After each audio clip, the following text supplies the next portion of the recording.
Hello, Deano here. Yeah, just thought I'd pop this on to give you my thoughts on this.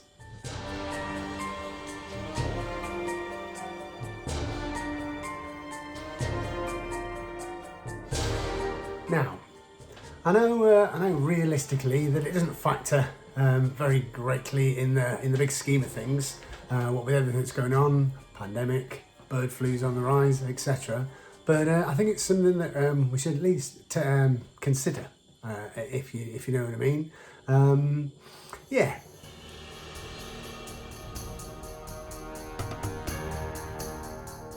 Now, different people are reacting in different ways. Some are just ignoring it and just going anyway. Some are finding ways around it by going to the beach, which is fine. I'm a bit too far for the beach and haven't got time to do that, but there you go. And others are just simply shutting down operations. They're not going out at all. So, there's various reactions to it. But, I have seen some people say, oh, it's only 4 weeks, it's only 2 weeks, it's only 3 weeks. We can cope. People have suffered worse. Yeah, of course they have. Nobody's saying they haven't. What I'm worried about, this is just me, is that this could be a permanent thing. Currently, the government take advice from various archaeological agencies, the British Museum, etc.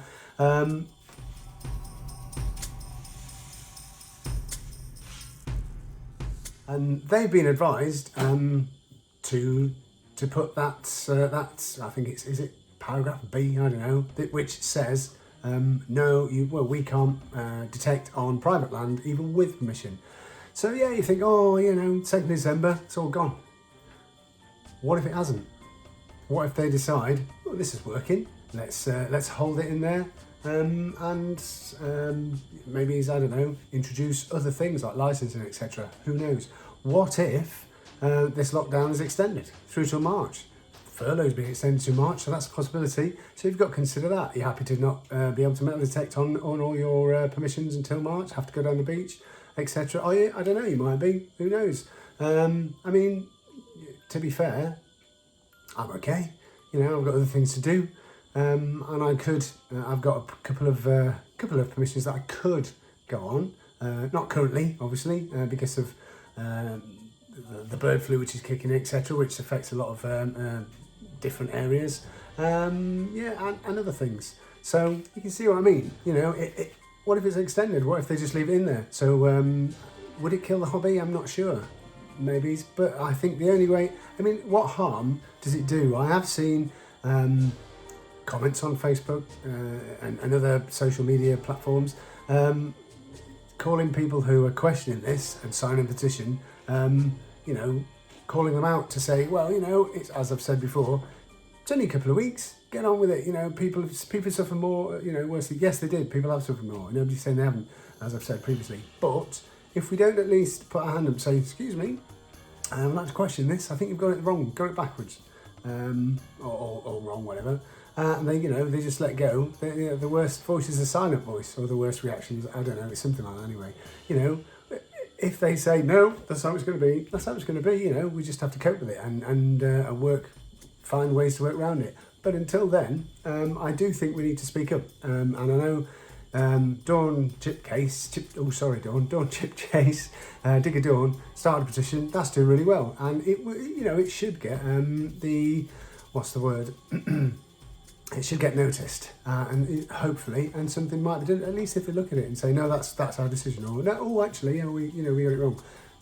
What's the harm? What's the harm in trying? There's no harm in trying. You've got to respect everybody's views. Some people simply don't want to go out because it's the law or the guidelines. Some people will go out because they don't give a damn, and they have been previously.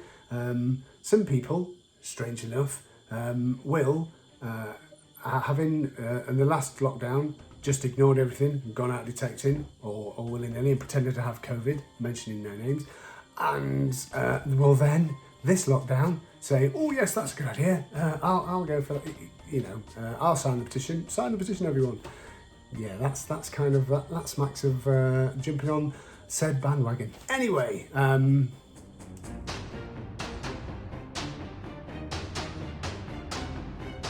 digressed, I think, a little there. However, my thoughts personally, are that, yeah, we should question it. We should question the government in as many times as we can. You know, think of all the times where they've made a decision and people have gone, no, excuse me, wrong, and they've gone, oh, actually you are. You know, that's you know.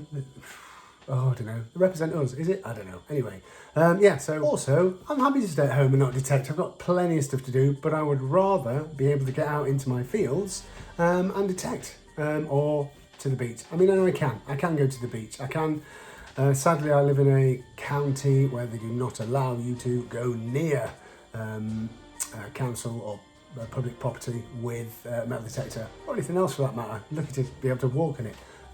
Yeah, so, yeah. That is what it is, but I can always go like this. I'm an hour away from the beach, so I can if I want go to the beach. In fact, I've asked for a sand scoop for my birthday, for Christmas, but if it's not till next year. Yes, so we'll see. Because I do want to do more beach detecting, and I might have a swing at magnet fishing. I don't know. Depends if I've got time. I've got a perfect permission for that I can't get on at the moment because it's private land. Yeah, so you see, you know, there's no progress or anything. But you know, I'm not a moaner. This is not a moan. This is just my thoughts, really. And to maybe try and elicit your thoughts. You know, pop them in the comments. What do you think? What are your thoughts? Do you think it's nonsense? Do you think it's ridiculous? Do you think it's fantastic? And that us metal detectorists are purely stealing history as opposed to digging big holes and completely trashing history? No, I'll do that. You know, when you consider that the portable antiquity schemes holdings or records are over 90%, 90% of those are found by metal detectorists. You know, we need to get out, but as somebody else has said, it ain't going to go anywhere. You know, well, when you say, yeah, most of it isn't going to go anywhere. Unfortunately, you think what's happening now, here's another unintended consequence or terrible side effect of this. Who hasn't been on the permission for a long time, for a few weeks? So who do you think might be going on those permissions? It'll be terrible if you go back to a permission and somebody's hawks it. Because that is something else that can happen. I don't know if it's happened to you already, bang it in the comments. Or, I don't know, I mean, I've seen plenty of people who've effectively, poor old Martin had to stop YouTube, etc. because he was getting too much hassle. People were trying to get permission using his name, as happened to Detective for Veterans, Jason. You had that, mate, didn't you? I don't know if you've been watching this. If you are, yeah, it's terrible. But that is an unintended consequence, and the bad side of this ruling is that people aren't being able to get into the permissions. So hawkers have got free range, you know, unless the farmer spots them, catches them, whatever. So yeah. Ooh.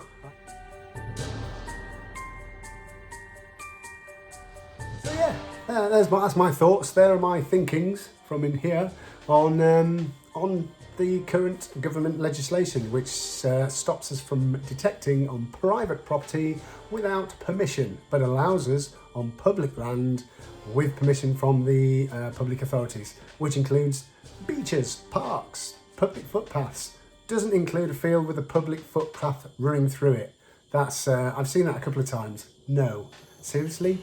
However, when you consider it, your back garden is your private property if you own it.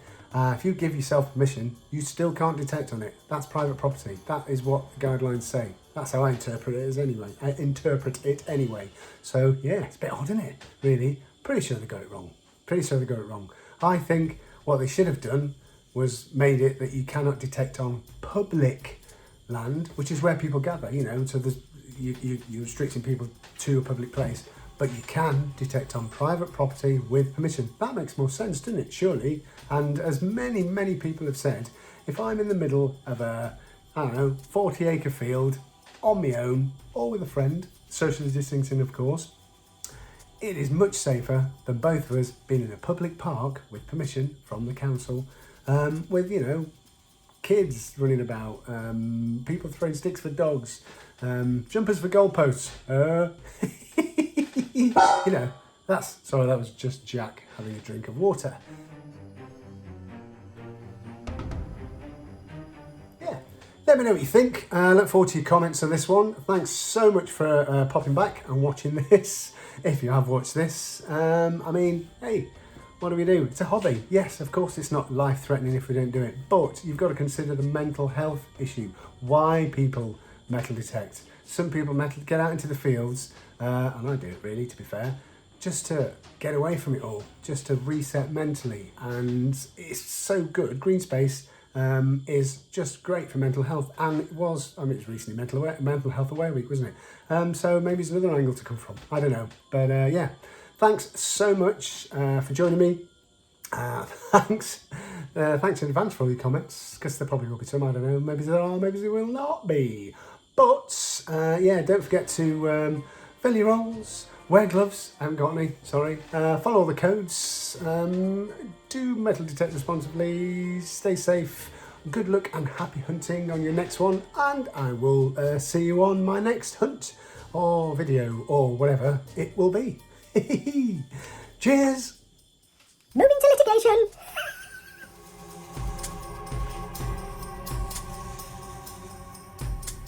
I was going to do an intro for this, using voice over voice like Aaron does. I was going to go, "Hi, Dean here," but I can't do that. So I'll just leave the normal one in. Ah, dear. Leave it to the professionals.